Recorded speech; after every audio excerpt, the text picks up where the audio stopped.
Hello everyone, I'm Marilyn Hawes with Unprecedented TV, but for my show Heart and Soul, and you can find us on YouTube under Unprecedented TV.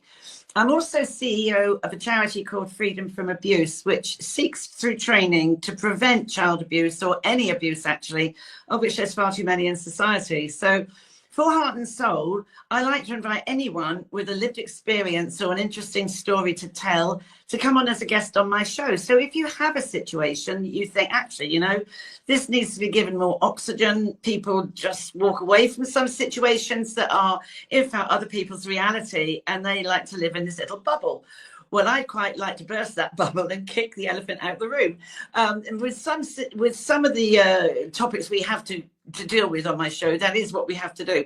But I think this might be more gentle today, because I'm very pleased to interview a long-time friend and contact of mine called James Wilding, and he's from my own sector, education. So James, good morning and welcome. Thank you for being on my show. Good morning, Marilyn. And it's a lovely sunny spring day. The winter is behind us, thank goodness. No, it's foggy here, unfortunately. So James, I want to start at the beginning, because I want to start with how you got into this. What did your parents do? Were they teachers? Well, actually, to be honest, before my dad became anything, he was served in the back end of the Second World War, didn't actually see action, and his lovely life in the military was spent playing cricket across the German playing fields. And my mum was the daughter of a tobacconist in the Finchley Road, and they at that time, of course, people came out of the war and there was an opportunity for education. Universities opened up, and King's College London welcomed them both in to do a history degree. They fell in love, and but during the process at King's, they became actors and did all sorts of things. Wow. And they always said that the best degree you can get is a 2-2. It shows you did lots of other things at university. So I've always been competitive, Marilyn. So when I got my degree, I got a 2-1. I mean, and then Dad and Mum eventually ended up in education in the early 50s. And at that time, there were just the baby boomer generation had happened. The kids were born, but there weren't enough schools, particularly in West London, Isleworth, and so on. I'm just going to stop you there for a moment, because from these very humble beginnings, James is now the Principal Emeritus for Clare's Court Independent Day School in Maidenhead. And I have to say, as I was saying to my producer earlier, so James, what are you doing there then? Have you handed everything lock, stock and barrel over to other people? Well, to be fair, I think one of the great interests that LTC had of us was we've got a great management team, 3 heads working underneath me. And so essentially I was then promoted out of doing anything useful, except that I'm now Emeritus Principal in charge of the stratosphere. So all the relationships that sit around our school that I've built up over 50 years, I've got the job of looking after. So I've got projects of new music schools going in, of relationships with 50 sports clubs and the like. So effectively, there's a taper. So effectively, after about 18 months, if I manage to hand over everything, then it'll be done. Wow, I mean, I don't know what you're on, but I'd love to have it bottled by the, It's called late onset ADHD. Oh, right, okay. Can I ask you, because it's a really simple question, but why Clare's Court? Why did you call it that? I was thinking it might be the name of your mother or something like that, but it wasn't, was it? How did you get to Clare's Court? Well, the house my mum and dad bought in Maidenhead was called Clare's Court. Back in the Second World War, it had been just an empty holiday mansion for the Thames Riviera in Maidenhead, and the Romanian royal family, or rather the males of the Romanian family, came in and lived in the place in the 30s, and the house was called Brookwood. And when they obviously have to leave before the Second World War got underway, there was an empty building, and up came 2 orders of nuns from the south coast and amalgamated their little convent schools onto the site of Brookwood. Well, once the convent discovered just the appalling reputation of what Romanian male princes get up to in Maidenhead. In those days, Marilyn, if the question a wonderful woman would be asked would be, are you married or are you from Maidenhead? So as a result of it, the convent couldn't keep its name of Brookwood, and they decided to name it after their sister superior, Clare. So hence Clare's Court. Oh, how interesting. We didn't know any of this, by the way, until lockdown, and my brother, with nothing to do as the administrative principal of my school, decided to go researching and found Love the brotherly love creeping in there.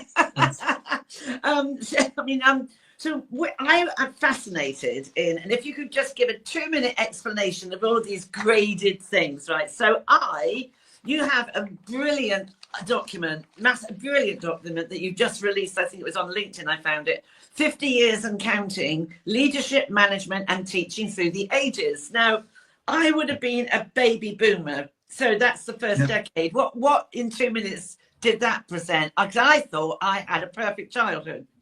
Well, you did have a perfect childhood. And when Mum and Dad set up my school, or our school, the termly fees were 20 guineas, which is, of course, £21. And your average bank manager, doctor, head teacher would earn £3,000 a year at that time. So effectively, paying termly fees was about kind of literally a kind of 1/20th of their taxable income. It was dead easy to actually invest in private education those days. So we had the first 19 kids where there was people just from normal walks of life could afford it, and as a result of which the school quickly grew. Now, when I came into education in the early mid-1970s, the baby boomers' children were in the school, and of course their mums by and large didn't work, as a result of which the mums kind of worked out how the kids were going to get to school. Not many cars around, maybe they walked to school and the like. I remember that Mrs. Lindquist, literally the chiropodist, just lived opposite the school. So we were easy destination. And those baby boomer children just had the absolutely ideal childhood. There was riches beyond the dreams of avarice. There was the Beatles and all that kind of free love and so on. Free love, I was going to say free love. I mean, we played conkers. There were no risk assessments about these things. We played marbles and all of that stuff. So fantastic. So do you think is a benefit having the perfect childhood? No, not at all, because there wasn't enough relationship friction. And the thing is, there wasn't enough relationship friction with doing well academically. So bit by bit, we became better at doing these things. So that next generation, as baby boomers then became dual income earners, suddenly we think, oh, goodness me, I've got to go and get a job. As a result of which, that next generation coming through had to look after their kids in schools like mine. So we extended the day, had a longer day, we had after school clubs and so on. As a result of which, I think that was the best time, because I remember in the early 1980s, every single one, I had 28 boys by then in year 11, what we call then S3. And of the 28, 27 had little under 50cc motorbikes. At the end of the day, just 28 motorbikes went, or 27 motorbikes went off, and the poor little orphan child without a motorbike was a bit sorry for himself. Actually, of course, by the end of the year, they'd all crashed their motorbikes, and that generation lasted on motorbikes for about 2 years. But I remember when I was teaching at that time, they were all called latchkey kids, weren't they? I mean, yes, even if they weren't or not, I do remember that expression. Really do remember that expression. Right, that's interesting that because I think also that era I think my kids call themselves Thatcher's children. I think. Yes, and of course that generation lasted a long time, and we actually saw, shall we say, the benefits of having a not a benign oligarchy, but just a rule of politics that went on long enough for things to stabilise. Yeah. Unfortunately, at the end of that, as we know, every perfect reign comes to absolutely catastrophic conclusion, and we had the collapse of all sorts of things in the early 1990s, by which time my brother and I had managed to expand the Clare's Court to 450 boys, and the local convent school fell on its sword and said, oh, hang on a minute, can you save us? We've got £1.something million debt to NatWest. What can you do? And so NatWest let us buy it for £1, so we could trade. So we trade the school out of its debt. Even now, look, all those years on, we've got schools getting into trouble, particularly charities, and it's so sad. It is very sad. I mean, when did you start taking in girls then? Well, 1993. Well, basically, we adopted about 140 girls. And in those days, it was very clear that most of the 450, 460 boys in our school didn't have a sister. So essentially, there we were thinking, the school had 250 girls in it. By the time, and we bought it in April, by the time we got September, I think about 100 already given their notice in, not for fear of this old man coming in, but because I was young and dynamic those days, but actually because, the school was threatened and time to move on. But within the next 10 years, then suddenly families with boys and girls came into the school. What was unique about us then, we never brought the boys and girls together. And to this day, we know adolescent boys and girls growing up differently are very different in terms of emotional and social development. And so we're still diamond at secondary level, but at primary level, we've got the wave of full co-ed coming through. It's got up to year 2 now. My grandchild's in year 3.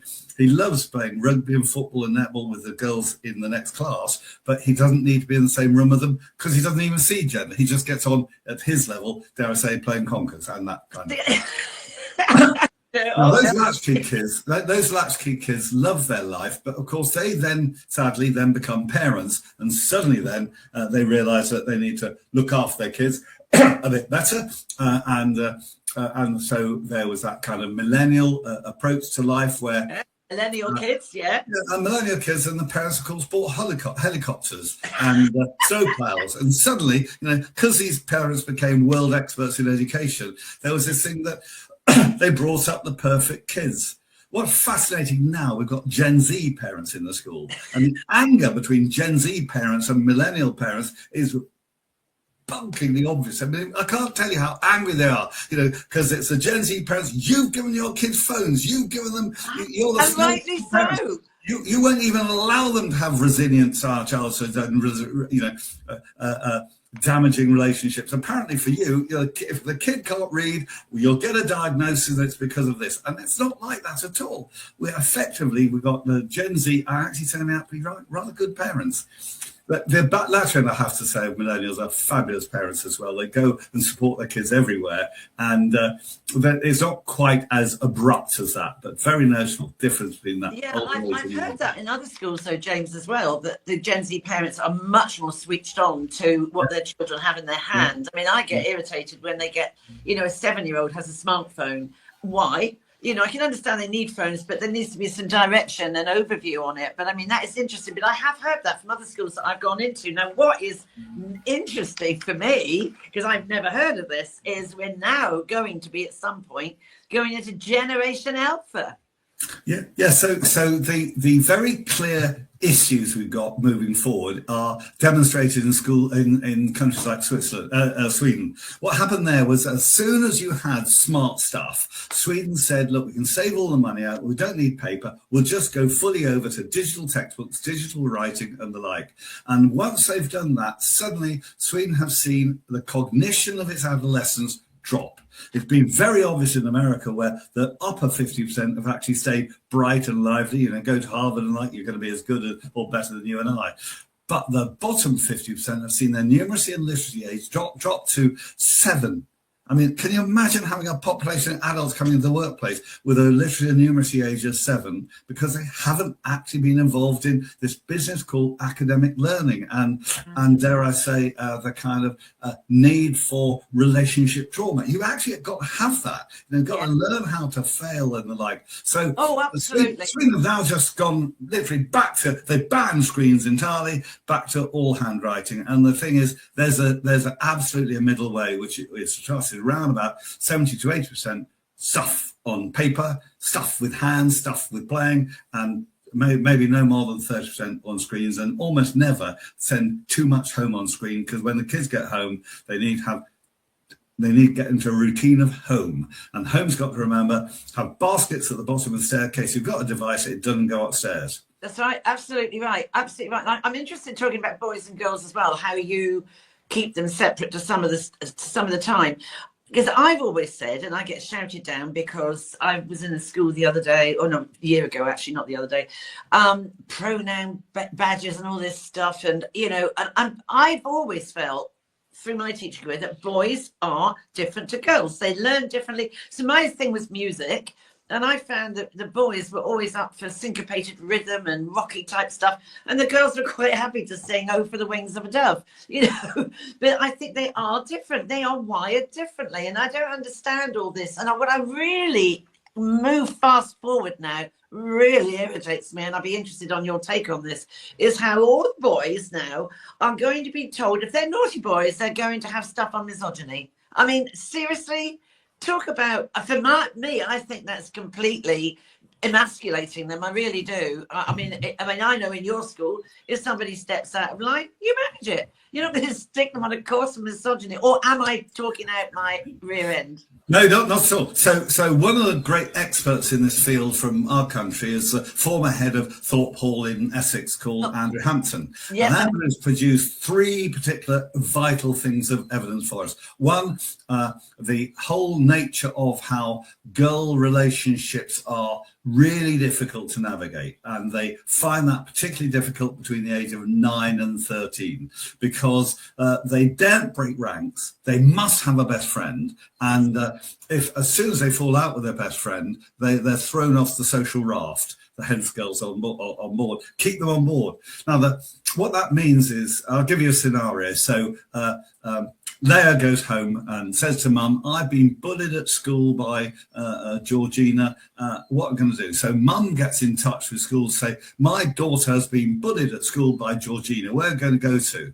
And of course, the school then contacts Georgina, and she said, "Well, actually, what happened was Bethany said this, and Mia said that." There's a lovely little scenario between Dad and the youngest daughter in Outnumbered, where he just asks her the question that takes us through the routine. And what Andrew says is, when a problem like this emerges, just start off the fact what you've got when you talk back to the mum. You say, "Look, this is relationship friction, not bullying. And actually, let's go through this and let's surface with the girls in a whole school gathering for the class or the year group concerned. Just that chatter through.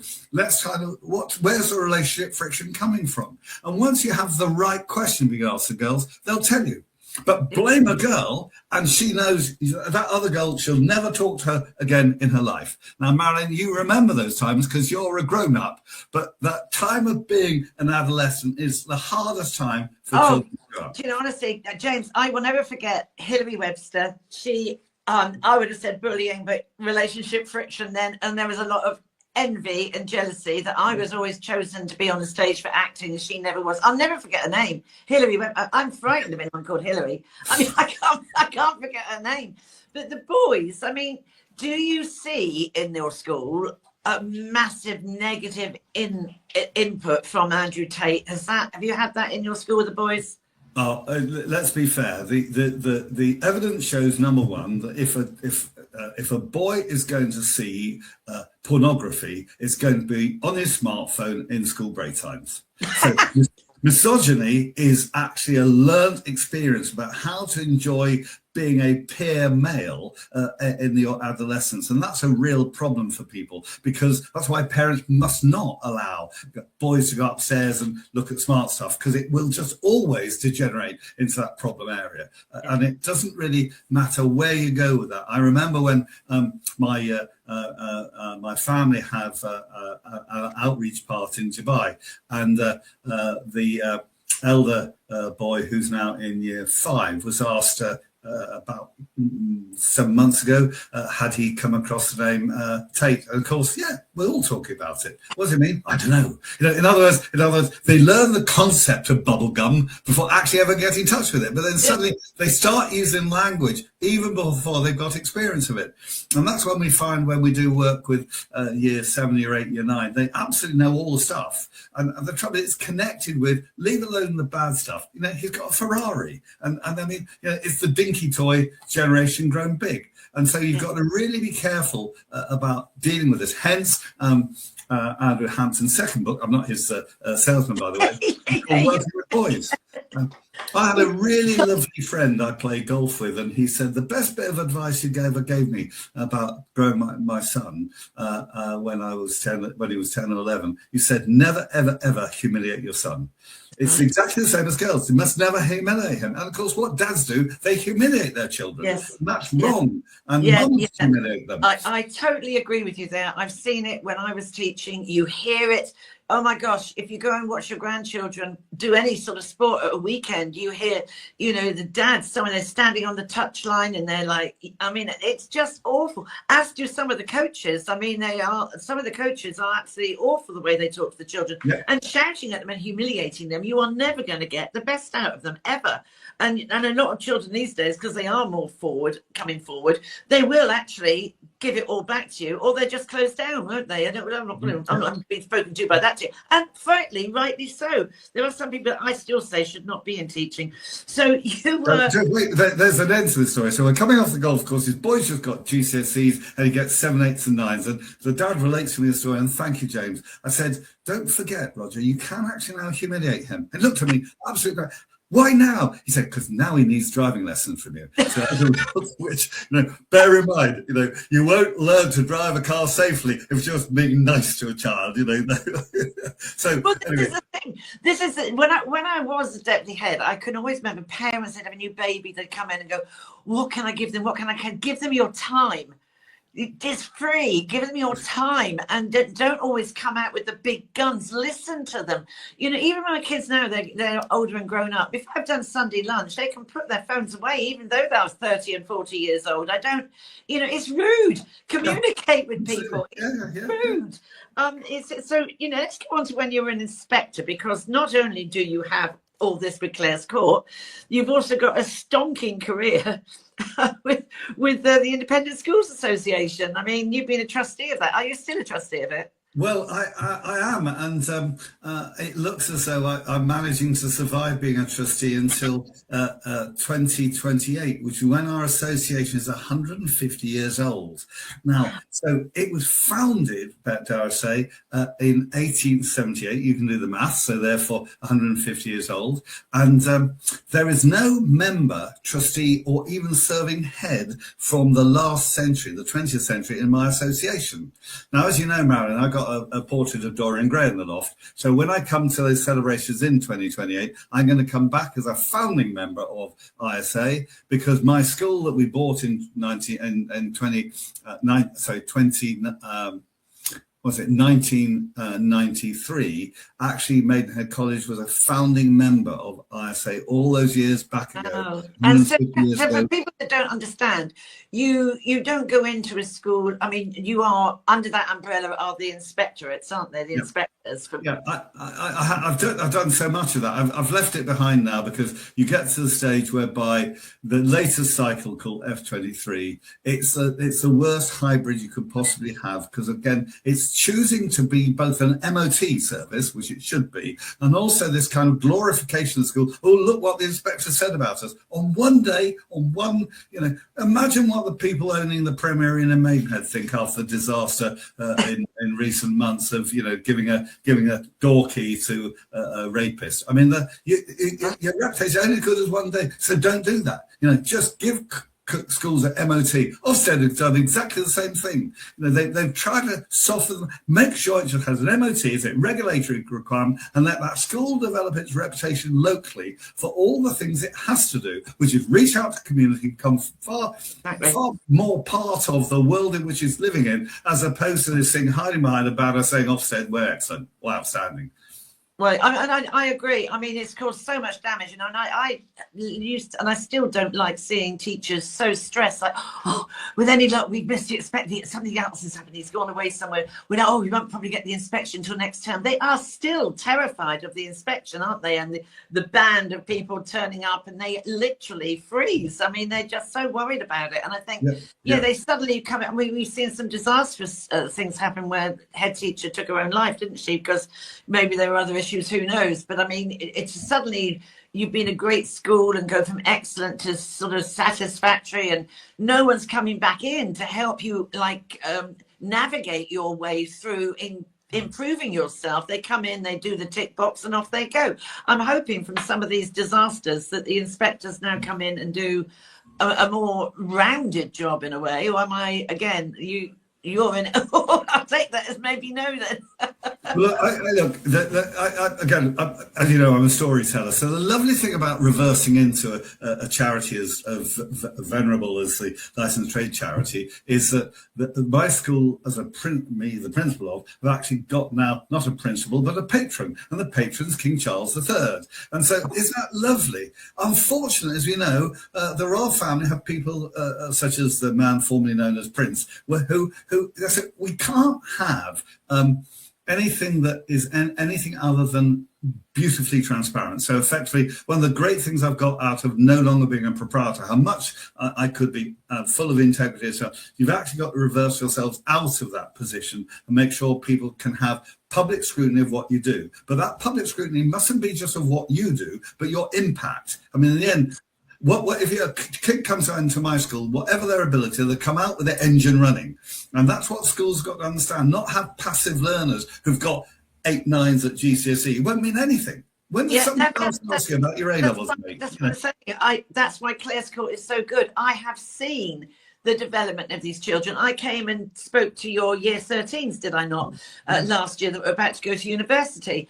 And they were just, I mean, and when you get to year 13, there is definitely a choice. But nonetheless, all the other children I've taught in your schools, I mean, they're bright, they are enjoying their learning. And that comes from you guys, because I have this expression that says a fish rots from the head down. Whatever organization it is, you will see excellence because the person at the top is excellent and innovative and always looking. You're always looking. You never sit there and go, oh, this is cozy. This is nice. You know, how can I do it better? And you took in some children from Ukraine, and that was a lovely thing to get them established. And then now James is getting into AI. Now I'm going to ask you the $3 million question. Is this a good thing or a bad thing for learning? What do you think? Well,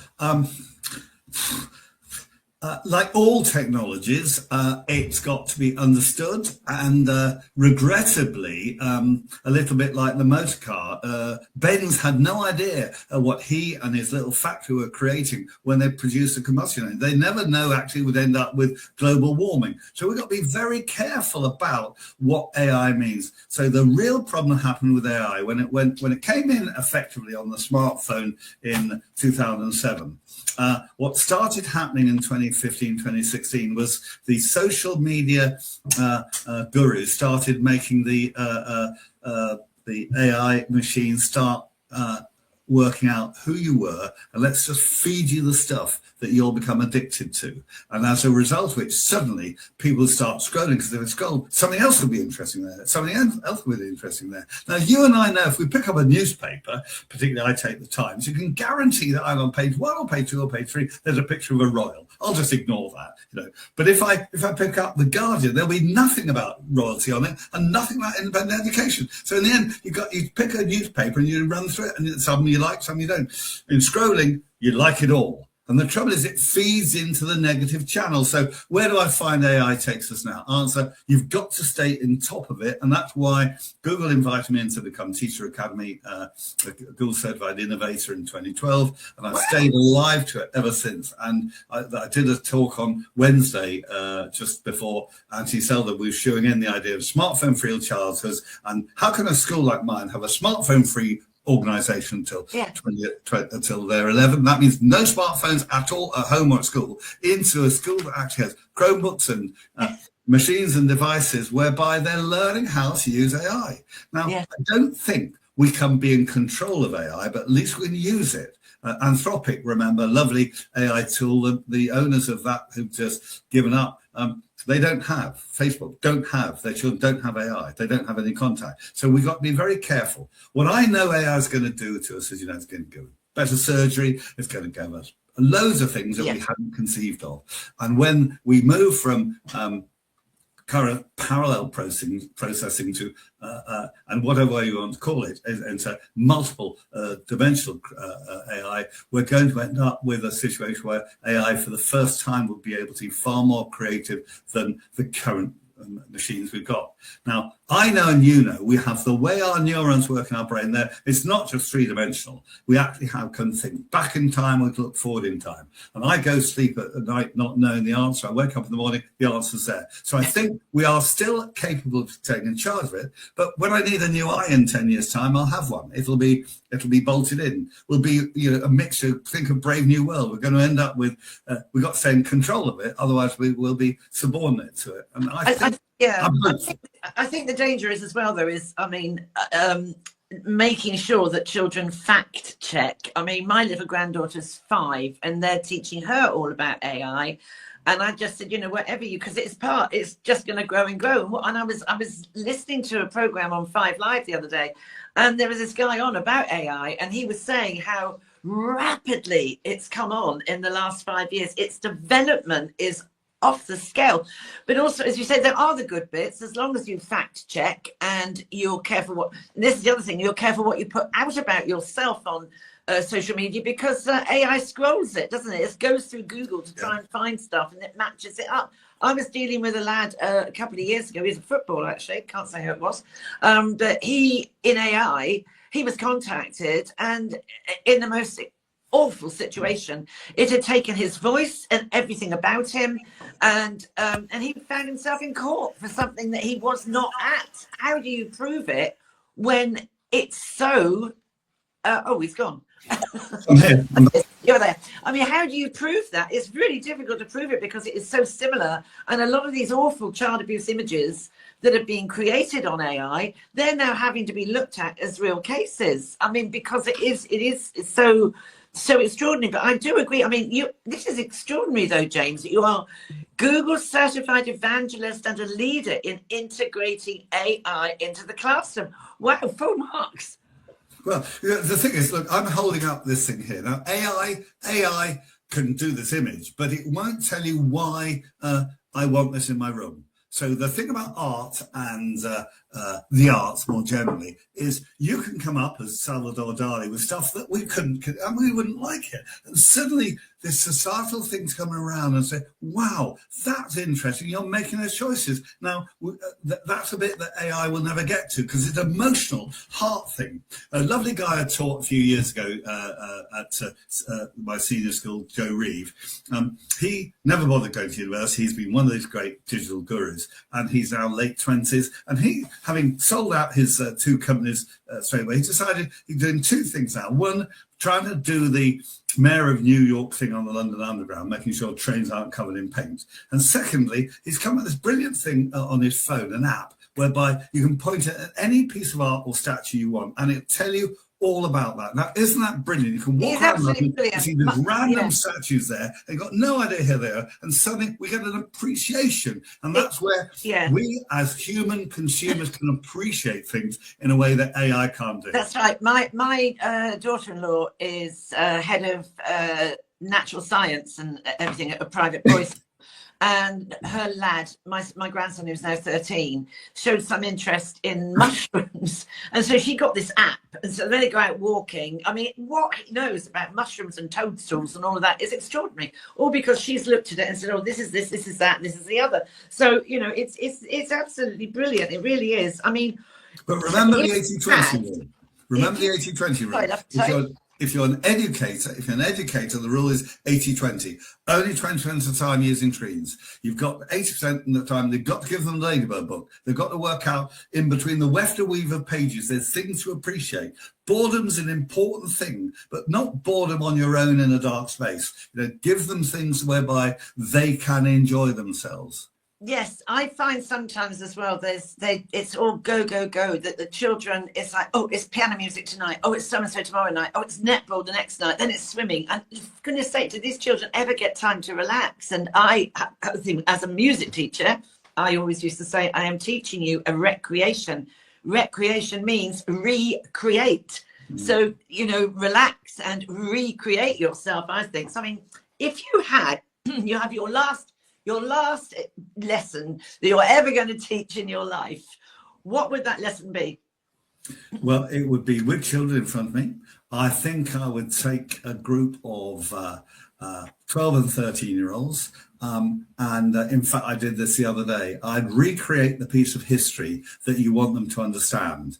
And the piece of history we did with Year 7, Lord and Lady Palmer at Dorney Court are happy to let me borrow their wedding venue for a day, which is Dorney Court, and we recreate the arrival of Prince Rupert, that's me, and King Charles with the over Maidenhead Bridge to prepare in the fields of Colnbrook for the Battle of Brentford. And we have 4 cycles around this. So this is my creation, and it's played out by my colleagues. So one of us, I'm Prince Rupert, so I introduce the day and finish the day. But in the middle of it, you've got 2 a Catholic and a Protestant priests talking to each other in the church, the lower chapel of St. James's the Lesser, arguing about, telling the kids about the difference between the purple heaven of Catholics and the blue heaven of Protestants. And actually, there's no difference between them, but actually the way it's conveyed. And the kids learn that. And again, in the 2 sets of pews in the chapel, then argue their cases. And it's absolutely brilliant. And behind that, they then go and see the monument to William Gerard and his wife, whereby underneath it, huge, great big concrete ball. At the bottom, there are 11 children there, and 5 of them are holding skulls. And the kids learn what that means, because in those days, a memorial, obviously after Sir William and Lady Garrett died, the memorial wanted to celebrate the whole family, and what the children holding skulls meant that these children have not survived the parents. And when the kids realise, they come out of that after an hour, blimey, they know about faith. Then they go in and do pike drill with and this rotates round. So then they do pike drill to turn the rabble. When Prince Rupert meets them coming into the premises, I call them a rabble, but by the end of the day, you'll be the King's loyal troops. And then, of course, they do pike drill for the hour, drumming and so on. Then they go into some craft work with macrame and so on, because, of course, there was no cash then. You know, this rabble had come to Dorney Court because there was no money around. I mean, let's face it, and there was no food around. The only way they're going to get fed was to go and be part of the King Charles's army.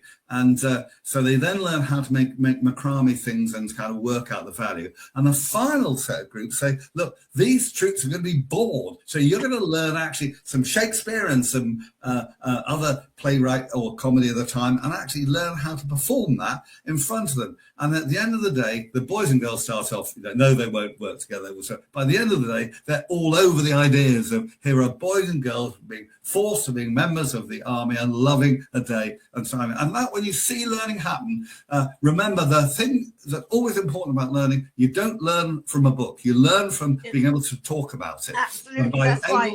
the language, then if it's dyslexic, won't matter. You know the story. That's absolutely right. And it's the same way with travel. Travel opens their minds. I mean, my daughter lives in Bermuda, and her little ones, they'd be perfectly capable of getting on a plane on their own now. But the experiences that they've been to and seen and all that sort of stuff is mind-blowingly, it expands the mind. I'd like to come on that. Can I come next year? Well, that's it. I mean, fortunately, Lord and Lady Palmer have a thing called the Palmer's Ashes, where the Palmer brothers play cricket against each other each summer. Oh, wow. This day it's going to be the first Sunday in September, and then so they borrow that for the day at our playing fields just up the road from them, and then we go over there, and it's a great piece of work we do. Remember the phrase "smell the coffee." Smell the coffee is what we want to remember. These kids. We are coming to the end in the next 5 minutes. I still want to ask you 2 or 3 more questions. Which so you've had thousands of children pass through your school. I mean, is there one that you could see as that child really amazed me, that quiet success where you think, yes? There's too many of them, honestly, I would say, and they come from each generation. So I think my first head boy, Andrew Halfacre, joined his family business, didn't go to A-levels, didn't go to university, ran a lovely family business for the 40 years he could, and then knocked on the door last summer, just turned up and say, this is Andrew, said, James, I just want to tell you, I'm retiring, mate. 13 years, oh, swine, how dare you retire? That's the kind of thing, because he's just fed up with the complaints and the complexity of the things. But then you go through a wonderful guy called Mark Richardson, one of the great world champion runners, got his gold medal presented to him only last summer, because he and Roger Black, that 400-meter team, got it belatedly because the Americans were disqualified, and eventually they were awarded. He got it last summer. He said, when asked, would you have liked it in 1998 or would you like it now? I said, I want to now because my children never appreciate. Dad wasn't a has-been athlete, I'm an athlete now. And that isn't a lovely message, because we're all has-been to our children. What do we do? There's another guy now, just a generation below that, Jonathan Trevor, who his mum was a maths teacher, and Jonathan was, shall we say, a shy, retiring, less than ambitious child. I mean, he's now the professor of business and economics at Said Department of Oxford University. I mean, the most unlikely person then, now, without doubt, and never would be selected being a stopper. That suddenly now is leading the world in terms of business thinking. And finally, of course, I've got my own generation of kids. I mean, I've got 6 members of my family who've gone all the way through the school, 2 sons, 4 nieces. They're all just brilliant exampons of what makes Clares Court work. They've got engines running. Unfortunately, they managed to get the... It is a family school. You don't see many staff that leave. It's incredibly cohesive, and it's really good. It's an amazing school. It really is. I mean, I also, because I have this thing about my recreation thing, and I don't know, again, when I'm driving around, I often have 5 Live on, and there is a guy that had written a book about the brain. And he said we have, we only use about a quarter of our brain, don't we, all the time that we're alive? I mean, it's shocking, really. But he said we have the executive part of our brain that is always work, work, work, work, work. And then we have the creative part of our brain. Now, he said, if you go, which I thought this was amazing. He said, so I walk the dog every morning and I just zone out because I'm right in the middle of the field, so I can see beautiful views, etc., the sunrise, etc., etc. He said, if you do that 10 or 15 minutes a day, or just stop and sit on a park bench, or just sit in your garden, don't really think, just don't really do anything, for 15 minutes a day, your creative brain capability increases by 50%. 50%. How many people actually stop, and they're always busy, just stop and reflect, or not really think about anything, just a chilled space where you, because how on earth, James, do you relax? Well, I relax as much as anything by enjoying the kind of thing you asked me about. And I recognise in telling about the people who inspired me. I think I'll finish with Ellie Wood. She's now kind of just turned into her 40s, and she became a great author. You may know some of her books, my Secret Teenage Rockstar Boyfriend, and so on. Now, again, people win, whatever stardom it is, and Ed Sheeran's very good about this. Success never gives you any reward at all. And then what you have to do is keep failing and learn what that means. And Ellie's turned herself, although she's still right, turned herself into a great coach of other people. And if we can help people become not just selfish in their own bodies, but become actually giving and generous. So when you say, how do I relax? I just love being big, helping other people. I know that sounds odd, but people like you say, well, how can we support you? The answer, we can, because you do amazing work in safeguarding schools, and you're noisy and loud, and actually people don't like that, do they, man? Because you tell them the truth. You're wrong. That's what I love about you. And when other people stand up and say, look, actually, we need to teach the world to be a safer place and a better place, well, that's the thing to do, and that's why I love you and your work.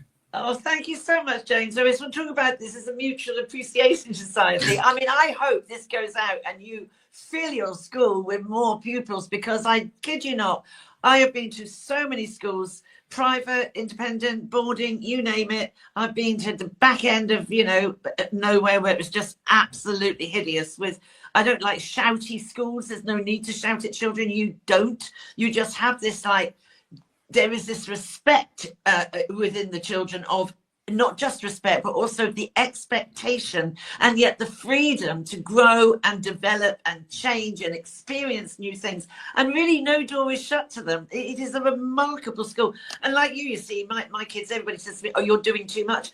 That if you can help someone, the reward from just helping someone for no money, but the fact that, I'm getting contacted all the time by people who have got terrible, sad lives. And if I can signpost them, if I can be that phone call just for maybe, 2 or 3 months and help them hold their hand in a way emotionally, then that's then that to me, that is my enjoyment. I'm with you on there, James. And Yeah. on this note, I am going to thank you hugely for your time, because I mean, it's amazing. And as I say, what I do love is that you look at the whole child holistically, and you turn out real human beings at the end of it, and all credit to you. But also that comes from the way you manage the staff, the way you select the staff, the way you recruit them, all that. I mean, it's extraordinary. So I get worn out when I see your energy. I really do, but I need to come back down and see you. So James, thank you so much. And I hope people will enjoy this, because I think people don't understand education. They don't, oh yeah, you learn stuff, but the very thing that goes on in a teacher's mind to, I feel I was born a teacher. You were the same. Yes, it evolved through your parents, but it's in there. It's absolutely in there. So I thank you. I thank you. And have a great weekend, and keep on pushing and shoving forward and opening those doors. Opportunities. Thank you very much. It was a pleasure to be here. Thank you very much, James. Thank you. So, wow, I mean, I really enjoyed that, because being in education myself, I always like talking to other people, and I love the passion and the energy and the enthusiasm that James still has, as all his teachers do. No child is ever written off, and that is extraordinary. He has got children with difficulties at the school, but they're all treated as equals and all brought on through whatever their situation is. So I thank him hugely. God bless you, James. And so next week we will be having somebody on who has. So I had a lot of mental health issues, and this organization brought me through it in 8 one-week sessions. So I never felt suicidal again, and never have. And it's called the Thrive Program. And we have James Woodworth coming on, and it's another extraordinary organization to save people years and years of being stuck in with some sort of therapist. So I'm going to say bye-bye now. This is Marilyn Hawes with Heart and Soul, and you'll find us on Unprecedented TV. Take care, God bless, and thank you for listening.